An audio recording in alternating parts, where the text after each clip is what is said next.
하나님께서 우리에게 주신 말씀 마가복음 11장 1절에서 11절 말씀입니다.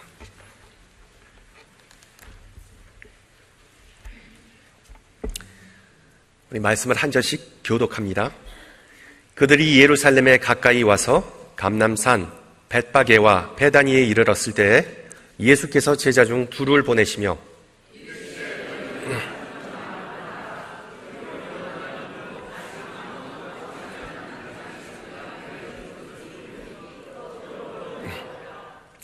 만일 누가 너희에게 왜 이렇게 하느냐 묻거든 주가 쓰시겠다 하라. 그리하면 즉시 이리로 보내리라 하시니 또는 즉시 돌려 보내리라 하라 하시니.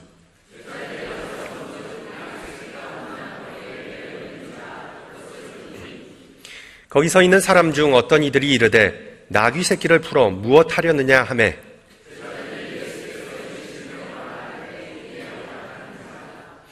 나귀 새끼를 예수께로 끌고 와서 자기들의 겉옷을 그 위에 얹어 놓음에 예수께서 타시니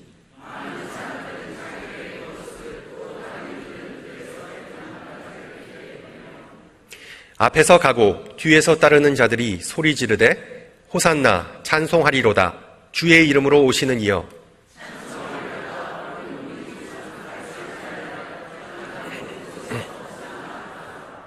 다 같이 예수께서 예루살렘에 이르러 성전에 들어가사 모든 것을 둘러보시고 때가 이미 저물매 12제자를 데리시고 베다니에 나가시느니라. 아멘. 오늘부터 시작하는 한 주, 그러니까 사순절 기간이 마무리되는 한 주를 고난주간 혹은 순환주간 혹은 성주간, 홀리 윅이라고 부릅니다.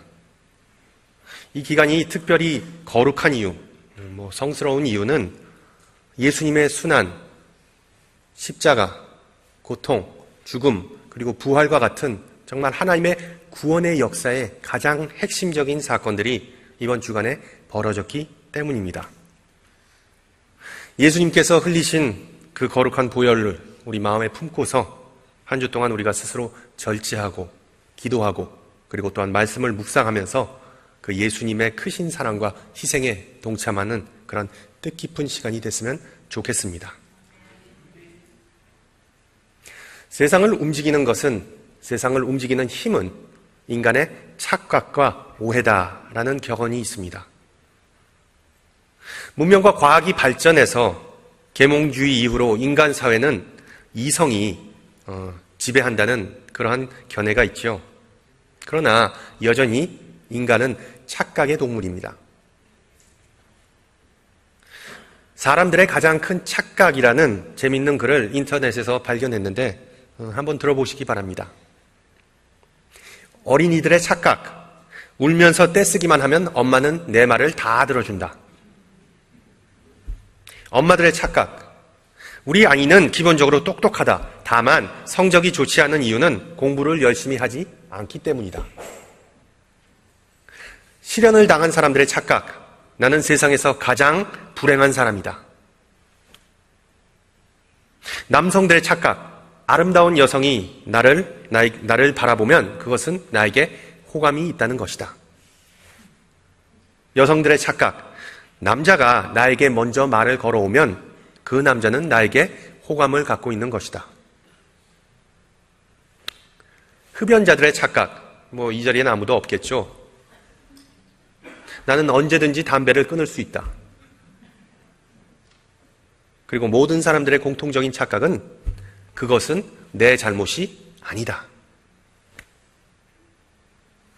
착각은 자유입니다. 문제는 착각이 심해질수록 인간은 독선적이 되고 그리고 독선이 지속되면 시기와 질투와 분쟁이 일어나고 결국 죄가 범람합니다.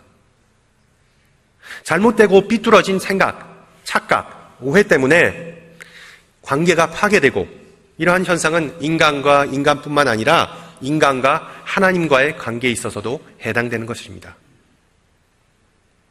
성경은 시작부터 착각의 파괴적인 측면에 대해 아담과 하와가 하나님의 명령을 오해한 결과로 착각한 결과로 선악과를 먹고 하나님께 득죄하였다고 기록하고 있습니다.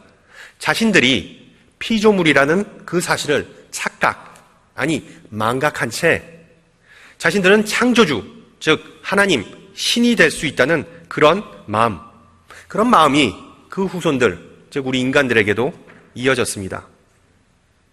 우리는 하나님만큼 똑똑하고 하나님만큼 지혜롭고 하나님 없이 충분히 살 수 있다, 이런 생각이죠. 그래서 인간은 모든 피조물 가운데 가장 자존심이 높고 그리고 또한 자기 중심적인 그런 사고를 하는 존재입니다. 우리 신앙인들도 예외는 아니죠. 특히 신앙생활에 크고 작은 사안들에 대해 자신이 싫어하거나 자신이 그것을 납득하기 어려우면 그것을 다르다고 생각하지 않고 그것을 틀렸다고 생각하는 것입니다. 하나님의 말씀을 대하는 우리의 태도도 큰 착각에 빠질 위험이 있습니다. 성경을 읽다가 체리 피킹, 즉 내 마음에 쏙 드는 그런 구절들만 외우고 묵상하는 것, 다 한 번씩 경험해 보셨겠죠. 더 심각한 행태는 우리가 소위 말하는 프루프 텍스팅, 즉 본문의 문맥은 무시하고 자신의 개인적인 주장을 뒷받침하기 위해서 성경 구절을 마구 갖다 붙이는 그런 행태입니다. 예를 들어 예수님께서 광야에서 금식하실 때 사단은 시편 구절을 인용하면서 예수가 성전 그 높은 곳에서 뛰어내리면 밑에서 천사들이 예수님을 받쳐줄 거라는 그런 유혹을 합니다. 근데 이에 대해서 예수님께서 하나님을 시험하지 말라고 말씀하십니다. 말씀을 왜곡해서 하나님마저 인간이 마음대로 조종할 수 있다는 그런 착각, 이것은 비단 마귀와 이단 종파의 그런 계략일 뿐만 아니라 저를 포함한 많은 선교자들이 끊임없이 받게 되는 유혹입니다. 하나님의 말씀을 하나의 도구로 전락시켜서 사람들의 마음을 하나님에게로 이끄는 것이 아니라 인간에게로, 설교자에게로 이끄는 것, 그런 위험이 항상 도사리고 있기 때문이죠. 오늘 본문은 예수님의 공생의 마지막 기간을 앞두고 예루살렘에서 입성하면서 발생하는 사건들을 묘사하고 있는데, 특히 예수님은 멋진 명마나 어떤 호화로운 마차를 타지 않고 볼품없는 나귀 새끼, 그 나귀 새끼를 운송수단으로 사용했습니다. 혹시 여러분 티코라는 한국 자동차를 알고 계시나요? 티코. 비록 생산이 오래전에 중단됐지만 1990년대, 특히 한국이 겪었던 그 IMF 시절에 가장 연비가 좋고 그리고 유지비가 적었던 소형차였습니다. 제가 그 티코의 운전석에 타면 너무 좁아가지고서는 운전해야 될 때 이렇게 구부리고 운전해야 했습니다. 얼마나 작은지 상상이 가시죠? 그래서 그때 그 티코 시리즈라는 그런 유머도 상당히 유행했었는데, 그 몇 가지 기억에 남는 그 유머를 꼽아본다면, 그 티코의 창을 열고서 팔을 절대로 밖으로 뻗으면 안 된답니다. 왜냐하면 그 팔을 날개 삼아서 티코가 뜰 위험이 있기 때문이죠. 그래도 좋은 점은 교통체증이 심할 때는 한번 시도해 볼 만한 것이라는 것이죠. 또는 티코의 운전자 및 승객은 주행 중 반드시 풍선껌을 씹어야 합니다. 왜냐하면 충돌이나 급정거 등 차에 그 충격이 왔을 때 그 훌륭한 그 풍선껌이 그 훌륭한 에어백으로 작동하기 때문입니다. 감이 오시죠? 소유한 차 가지고 사람 차별하는 경향이 유독 심한 한국의 풍토를 말해줍니다. 미안하지만은 티코 몰면 사람 취급도 못 받는다. 그래서 저는 예전에 이 본문을 읽을 때 나귀는 원래 겸손함의 대명사이고 서민들이 즐겨 탔던 동물이니까 당연히 검소하고 겸손한 삶을 사셨던 예수님, 그 예수님이 나귀를 탄 모습이 그 예수님께서 마치 그 티코를 모는 모습과 그 오버랩 됐습니다. 겹치곤 했습니다. 실제로 며칠 후에 예수님은 모진 고난과 수모를 당하시면서 십자가에서 흉악한 죄인처럼 정말 사람 취급받지도 못하고 돌아가셨습니다.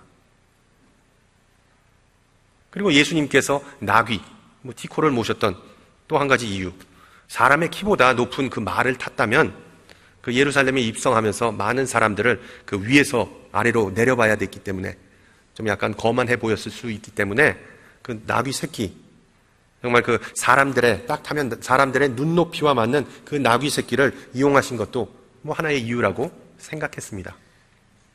그런데 나중에 신학을 공부하고 성경에 대해 조금 더 넓은 지식을 가진 후에 제가 완전히 착각했다는 것을 깨닫게 됐습니다. 구약 성서의 배경을 보면 나귀는 절대로 서민적이거나 겸손한 동물이 아닙니다. 왕과 군주들이 애용했던 그런 동물이죠.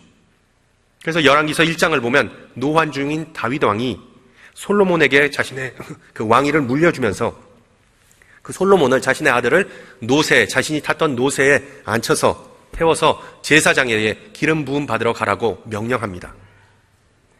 여러분, 이스라엘은 평지가 비교적 적었고 거의 계곡이나 언덕이 많았기 때문에 다윗도 말이 아닌 그 나귀를 타고 노새를 타고 사울의 왕의 그 마수로부터 벗어났기도 하였고, 그리고 또한 블레셋 사람들과 전쟁하러 갈 때도 이 나귀를 타고 전쟁하러 갔습니다. 따라서 후대의 이스라엘 사람들은 다시 오실 메시아, 다시 오실 새로운 왕, 그 사람은 바로 다윗의 후손이면서 다윗과 똑같이 나귀를 타고 온다고 굳건히 믿었습니다. 그래서 스가랴 선지자는 9장 9절에서 내 왕이 내게 임하시나니 그는 공의로우시며 구원을 베푸시며 겸손하여서 나귀를 타시나니 나귀의 작은 것 곧 나귀 새끼니라 라고 말하면서 나귀 타는 메시아가 다윗의 후손이자 하나님께서 보내신 유일한 구원자이심을 나타내는 증표라고 말해주고 있습니다. 실제로 예수님 시대에는 수많은 메시아, 수많은 선지자들이 판을 치고 있었지만 예수님은 그런 짝퉁들과는, 거짓 메시아, 거짓 예언자들과는 전적으로 달랐습니다. 그는 유일한 하나님의 아들, 구약의 예언을 성취하는 분이었습니다.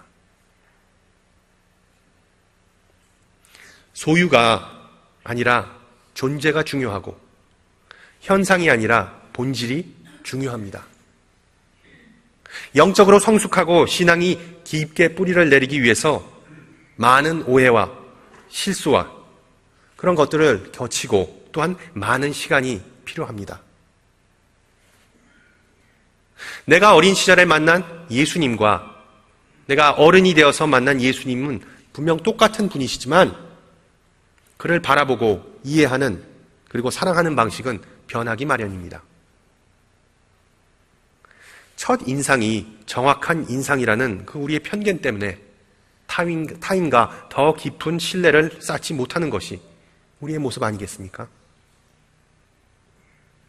나귀를 타든 티코를 몰든 검소하든 부유하든 변하지 않는 사실은 그 사람도 나와 같은 하나님의 자녀입니다. 그래서 우리가 그 사람의 내면을 알아가고 그 모든 상처와 약점, 두려움과 그 과거까지 우리가 이해하고 포용하는 그런 예수님의 마음이 우리에게 있기를 소망합니다. 우리가 오해하기 쉬운 또 하나의 내용은 호산나 호산나, 즉 우리를 구하소서 하나님을 찬양합니다라고 외쳤던 무리들이 며칠 후에 빌라도의 법정에서 예수를 십자가에 못 박아 죽여라 라고 외쳤던 그 무리들과 동일하다는 생각입니다. 아무리 인간의 마음이 갈대 같아도 어떻게 그렇게 며칠 만에 챔피언이 그렇게 흉악한 범죄자로 전락할 수 있는지 좀 이해하기 어려운 대목입니다. 그러나 성경을 자세히 읽어보면 원래 두 개의 서로 다른 집단이 이야기 속에 등장하죠. 예수님의 입성을 환호했던 무리는 이전부터 예수님의 공생의 시절부터 예수님을 따라다녔던 사람이었습니다. 그래서 9절은 앞에 가고 뒤에서 따르는 자들, 그런 표현으로 이 긴 행렬의 사람들을 묘사하고 있죠. 그들은 대부분 예수님과 마찬가지로 갈릴리 지방 출신, 시골뜨기 유대인으로서 동족들에게도 냉대받는 그런 부류였습니다. 반면에 예수님에게 사형을 외쳤던 무리들은 예루살렘 그 수도 출신으로 거의 대부분 사두개인들과 대제사장에 의해서 매수된 사람들, 선동된 인력들이었습니다. 따라서 예수님을 따라다녔던 자들은 예수님을 배신했던 자들이 아니었습니다. 예수님을 따라다니면서 환호했던 사람들 가운데 단순히 호기심 때문에 예수님을 따라다녔던 사람들도 있었고, 배고프거나 아프거나 그래서 기적을 기대했던 사람들도 있었고, 또는 진심으로 예수님을 사랑하면서 복음을 사모했던 그런 사람들도 있었을 겁니다. 그리고 이들은 하나도 빠짐없이 다 예수님께 호산나를 외치면서 경배드렸습니다. 그런데 우리가 여기서 짚고 넘어가야 할 문제는 예수님께 호산나를 외치는 것, 예수님을 찬양하는 그 사람들의 마음, 그 동기입니다. 환호했던 무리들은 10절에서 다음과 같이 정확하게 외쳤죠. 찬송하리로다 오는 우리 조상 다윗의 나라여 가장 높은 곳에서 호산나 하더라. 그들은 예수님이 다윗의 후손으로서 유대 민족을 로마 제국의 억압으로부터 해방시키고 주권을 회복시켜줄 분이라는 그런 기대감을 표출하였습니다.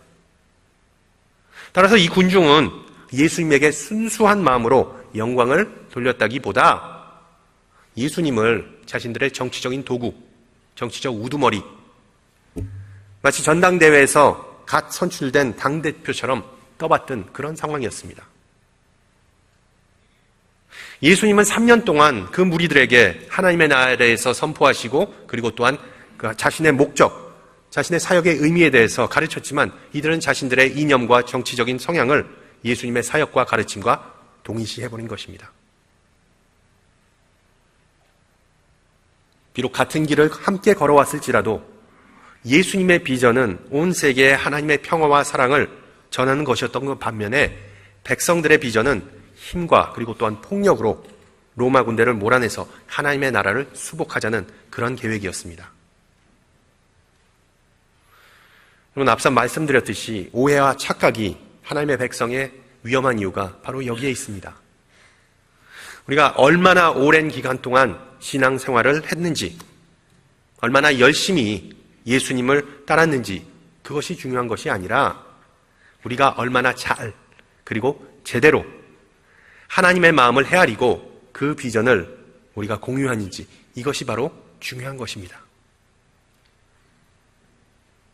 내가 무엇을 원하는지에 앞서 하나님께서 무엇을 원하는지를 질문하는 그 자세, 그 훈련이 우리에게 모두에게 있기를 소망합니다.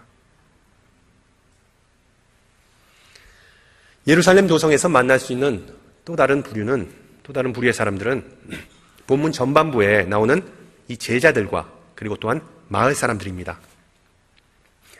그 고난주간은 유대 민족의 가장 큰 절기인 유월절과 겹쳤기 때문에 이 당시에 예루살렘 도성은 곳곳에서 몰려든 순례객들 때문에 정말 미어 터졌습니다. 그래서 예수님은 주로 베다니에 거하셨는데 이 베다니라는 동네는 예루살렘 도성에서 걸어서 한 30분 거리에 떨어진 작은 동네였습니다. 2명의 제자가 그 마을에 들어가서 아무도 타보지 않은 나귀 새끼 한 마리를 끌고 나오니까 구경하고 있던 사람들이 뭐 하는 거냐고 묻습니다. 그러자 제자들은 예수님께서 알려주신 그대로 주님이 쓰시겠다고 답하죠. 그랬더니 이 동네 사람들은 끽소리 안 하고 오케이 합니다. 참 아리송한 사건입니다. 마치 또 하나의 마법과 같은 기적 같기도 하고, 아니면 인심 좋은 농촌 사람들을 사기친 것 같기도 하고요. 이 제자들의 입장에서 보면 자신의 스승들이 자신들에게 시킨 이 심부름이 전혀 떳떳하지 않고 심지어 비도덕적이라는 그런 생각을 분명히 했을 거예요. 제가 만약 제자된 입장이었다면 저는 예수님에게, 아니 스승님, 그 동네 사람들이 미치지 않고서야 뭘 보고 우리한테 그 나귀를 빌려주겠습니까? 라고 따졌을 것 같습니다. 좋은 의미에서 빌려주는 거지 나쁜 의미에서는 철면을 깔고 낯설은 동네 가서 나귀 한 마리 슬쩍 해오라는 것인데, 뭐 어떻게 된 일인지 제자들은 군소리 없이 그 명령을 수행합니다. 주께서 쓰시겠다는 3절을 헬라어 원문으로 보면 큐리오스라는 단어가 나오는데 하나님 또는 주인으로 번역할 수 있습니다. 환원하면 제자들은 나귀를 하나님께서 쓰시겠다 혹은 주인께서 쓰시겠다고 말하는 것입니다. 여러분, 그 나귀가 과연 어디서 온 것일까요? 하늘에서 갑자기 뚝 떨어진 것은 아니겠죠.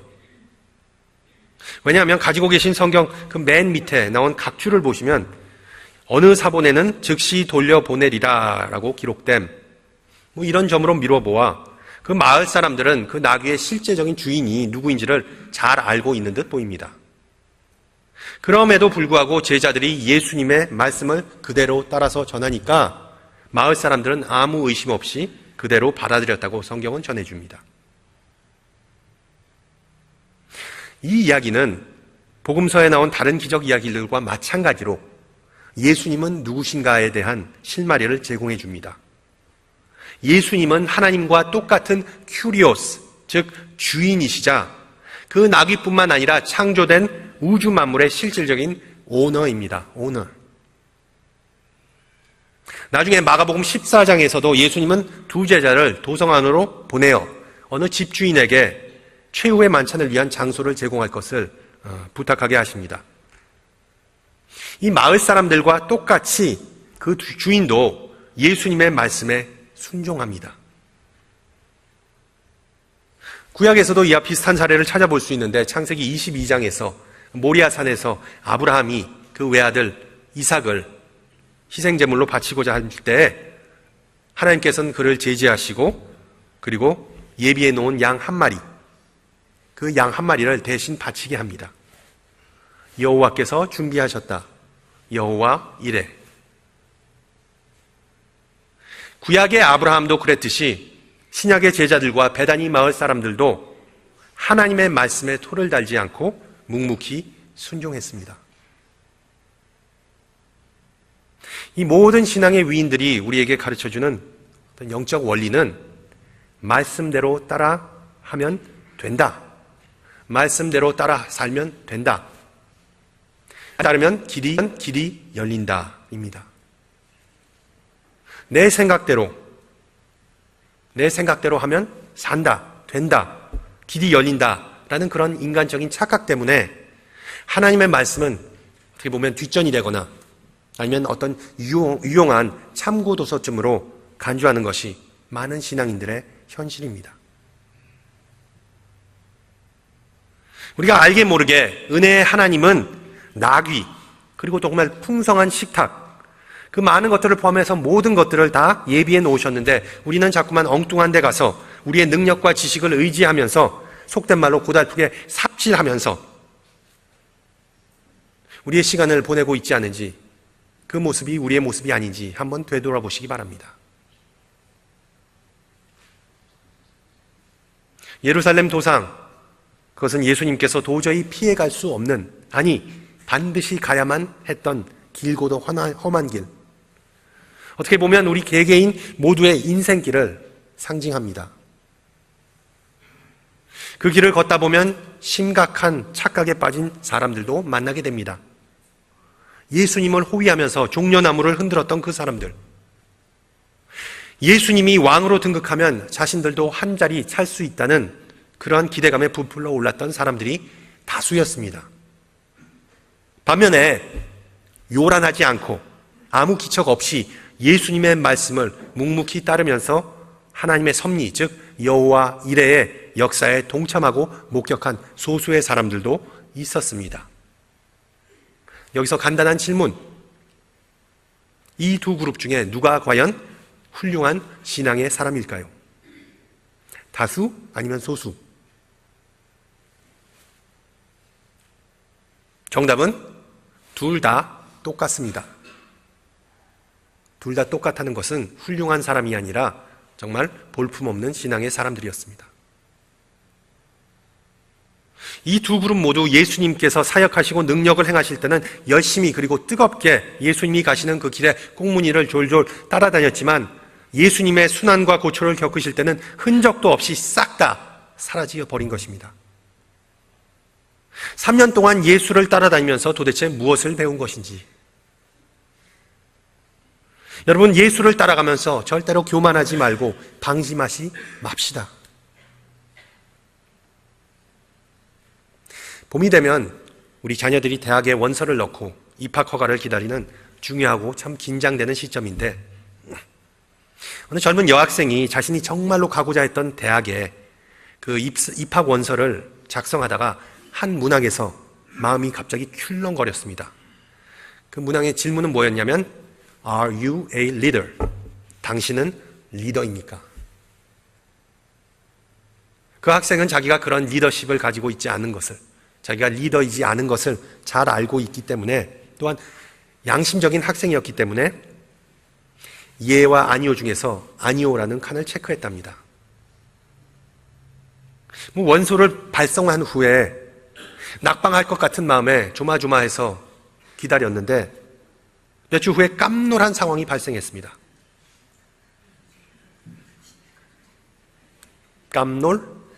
깜짝 놀랄.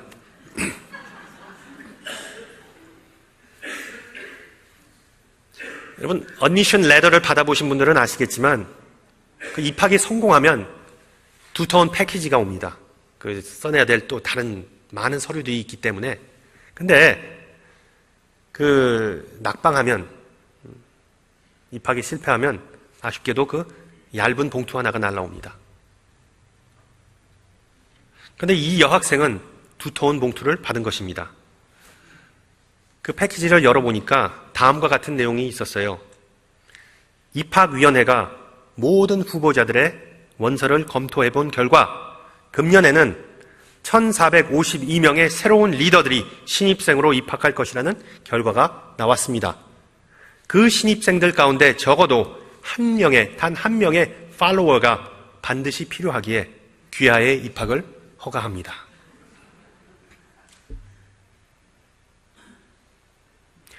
가끔씩 우리 신앙인들은 우리에게 주어진 책임감의 그 무게 때문에 무엇을 반드시 이루어야 한다는 그 강박관념 속에 살면서 예수님을 따라가고 그리고 예수님을 섬기는 것을 놓치기가 쉽습니다.